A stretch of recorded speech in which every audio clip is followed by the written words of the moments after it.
Mm. Yes. By that time, kung anong sasabihin ng Duterte administration, yung mga panatiko, followers, na hindi maka-Pilipino kundi maka-Duterte lang o maka-politiko, paniniwalaan. Kasi And papatayin na this was nila coming ako from a eh. general. Yeah. Yes. Yes. Alam mo ba yung nangyari kay dung sa isang USEC ng sweepstake? Philippine, ano ba yun? Yung kay Gerald Barayoga? PCSO po. Yeah, PCSO. Ma'am Mm. Pira, naalala ko lang, ewan ko if you remember, the name of Las Cañas.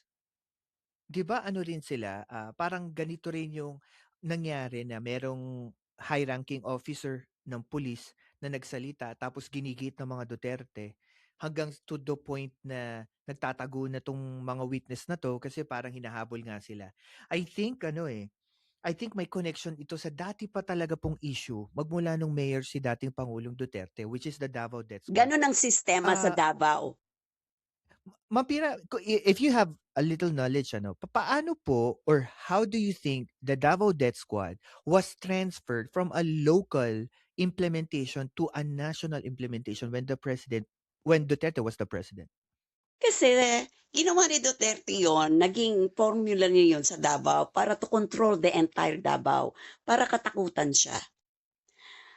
And Mhm. hindi para kasi andiyan sina Michael Yang andyan yung mga ibang Chinese.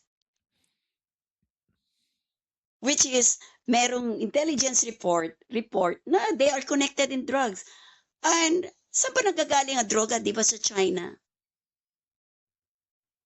True. And you love There's China. a lot of reports. And why you love Mhm. China?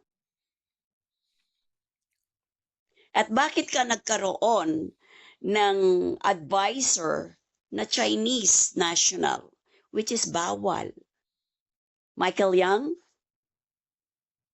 So si Michael Yang po is a Chinese national, hindi po siya Filipino citizen? Chinese national, Hmm, interesting. Oo, Chinese hindi puwede passport. kasi yeah, threat to national security 'yun, hindi po puwede. Exactly.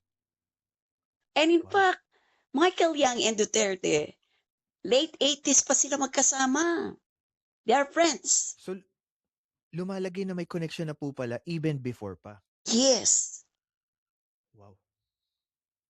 So, paano ka, eto lang the only president na nakakapasok sa Malacanang ang mga drug personality Chinese.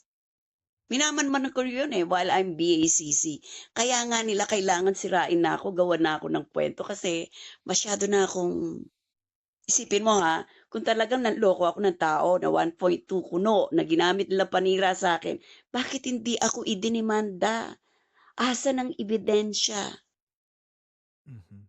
Noon, hindi uso ebidensya. Hindi uso Parang ang tanim due lahat, eh, 'no? process.